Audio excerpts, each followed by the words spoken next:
Thank you, Mike, and thanks everyone for being here today.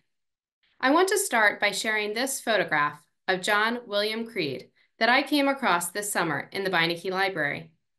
Later on, I will talk a bit about the photo itself and how it came to be included in Yale's collections. But first, I'd like to introduce you to the man in the picture. We know from census records that Creed was born about 1801 on the island of St. Croix in what was then the Danish West Indies. Slavery was legal in St. Croix until 1848. Coincidentally, that's the same year it was formally abolished in Connecticut. By 1820, we know Creed was in New Haven because church records show he was admitted as a member of the First Church, also known as Center Church on the Green, in that year. In those records, Creed was described as a free man of color.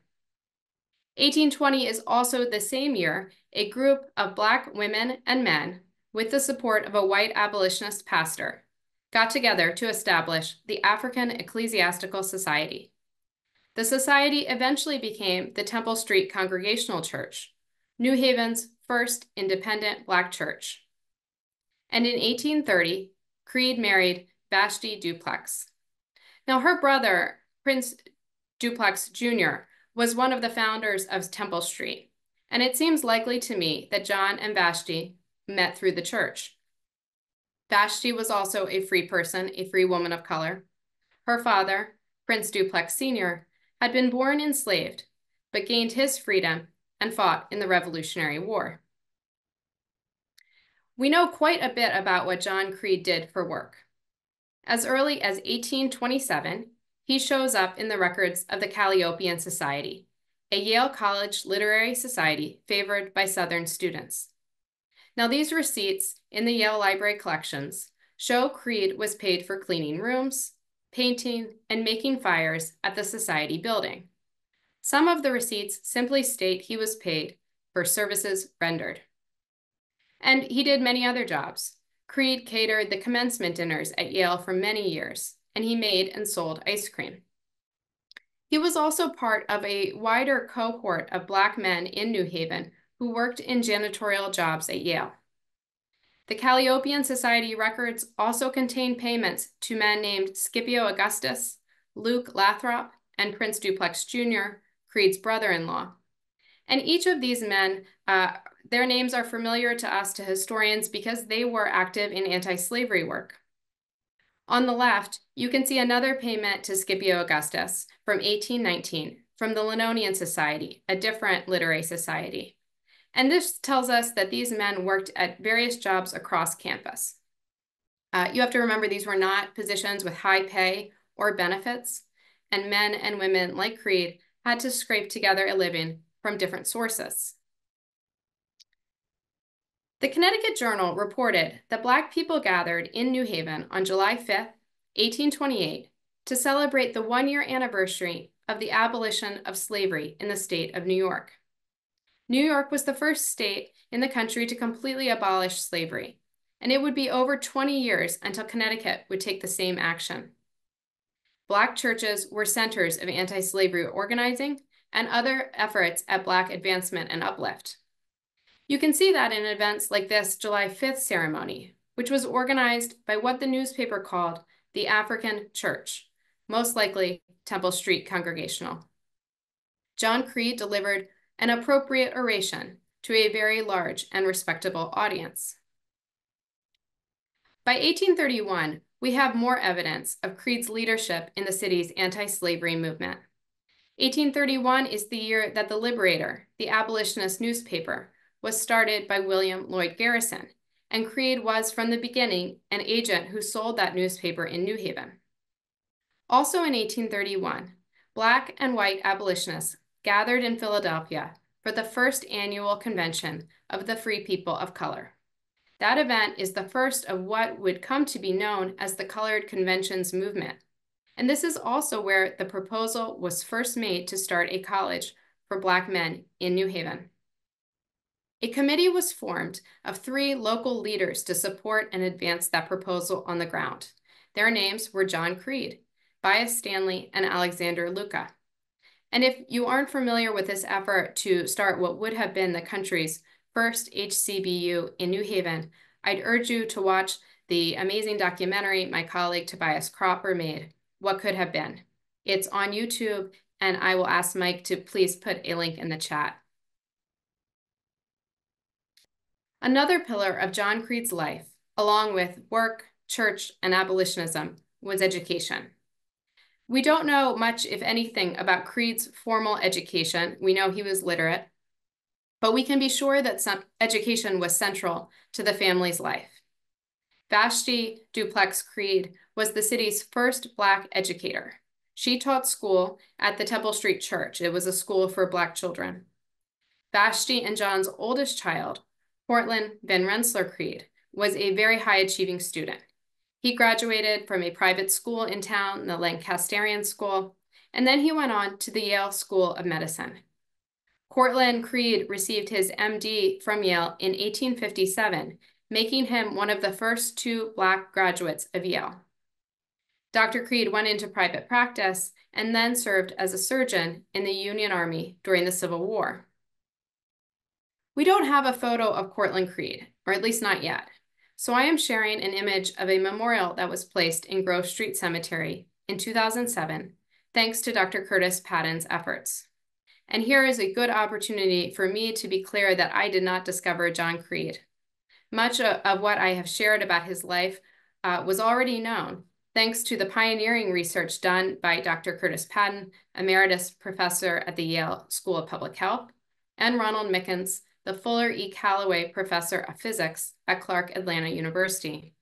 I am indebted to both of them for their thorough research into the Creed family and Edward Boucher and Black New Haven more broadly, and I see my work as building on the foundation they laid. So, how do we have this remarkable photo of John Creed? At some point, Creed went to work for the Russell Trust Association, better known as the secret society, Skull and Bones.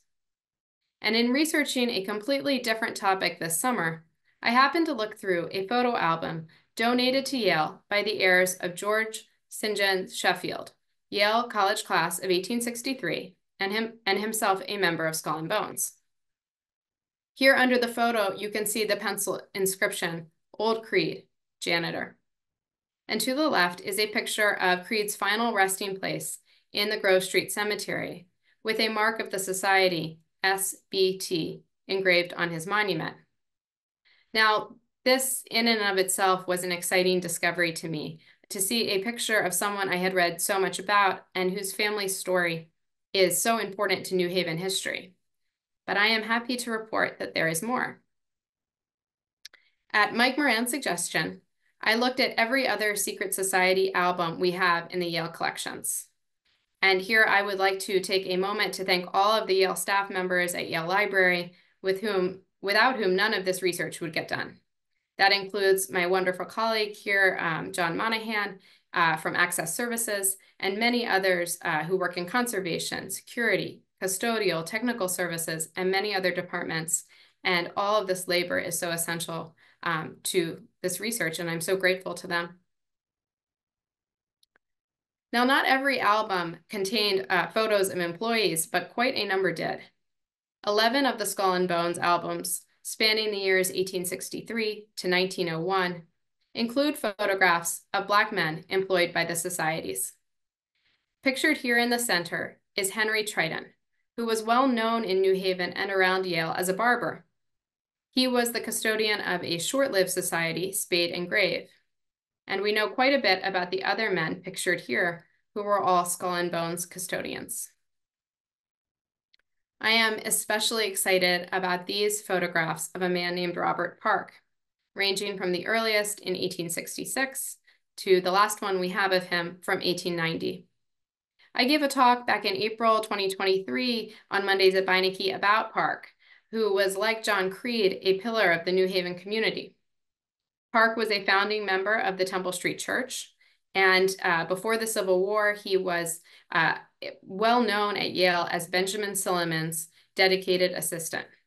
I argue that Park was actually Silliman's laboratory assistant, who was known and respected for his deep knowledge mathematics, science, and astronomy. After John Creed's death in 1864, Park took over as the custodian of Skull and Bones. And I think what we are learning here with Creed and Park and others is a bit about how to restore these people to the place of importance that they had during their lives, at least in New Haven and at Yale. In a memoir of college life published in 1871, the author Lyman Bagg, who was an alumnus of Yale, wrote, "The present Bones janitor is a man named Robert, who assists the professors in the experiments at the philosophical lectures, and is a sort of college supernumerary. His predecessor, also a black man, died in the service, and was followed to his grave by the whole Bones Society, resident graduates, solemn professors, and all." So here we have this description not only of Park and his role at the college, but also of John Creed's funeral. And I think this quotation, along with the presence of these photographs in the albums, they tell us something about the role these men played in daily life at Yale. Yes, they were service workers, they were custodians. Certainly they were barred from educational, economic, and political opportunities, to say nothing of equality. But there is also something to think about, I'd suggest, in terms of how their dignity and humanity, how they might have been able to express those aspects of their character through their work, and how they were seen by people on campus and in the broader community. Finally, I was able to identify this man on the right, William Cummings, because we already had another photo of him from a different collection, which I just think is kind of amazing. The photo on the left is part of RU 763, which includes a collection of photographs of Yale staff. So I was familiar with this earlier photo of Cummings, which is undated, and that allowed me to identify Cummings as the man in the later Skull and Bones albums. William Cummings was born about 1834 in New York, and he worked at Yale from at least 1880 until his death in 1914, including at least 25 years for Skull and Bones. He was married and had 6 children. In 1884, the Yale Daily News reported that Cummings was selected as the new janitor of South Dormitory, so that explains why his picture was also included in RU 763.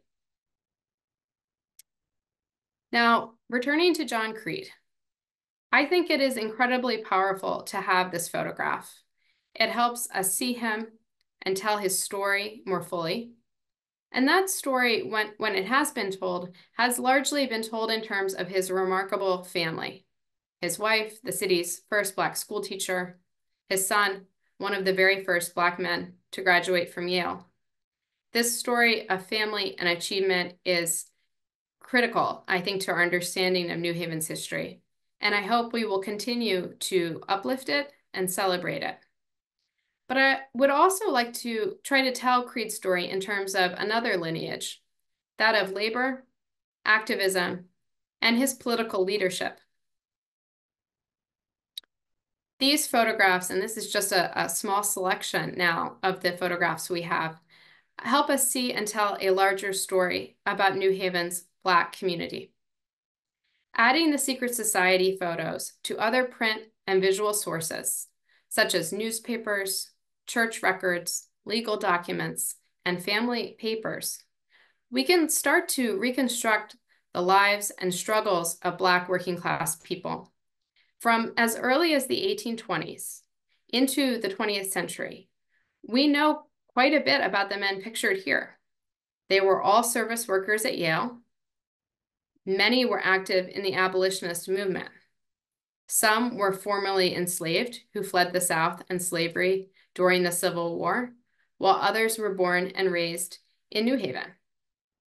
Here in New Haven, they pushed for educational opportunities for the Black community. They established churches and political organizations, and they did much of the labor, both physical and intellectual, that kept Yale and the city going. Now, back in 2023, when I first presented on Robert Park, I said I was hopeful that we would find more sources to tell these types of stories. But to be honest, I never dreamed we would find so many photographs of John Creed, Robert Park, William Cummings, Henry Triton, and others. we now have a rich photographic record of working class and Black life in 19th century New Haven from the Yale collections. I am excited to continue searching the archives for more treasures and more surprises that will help us tell these important stories even more fully. Thank you all for being here today.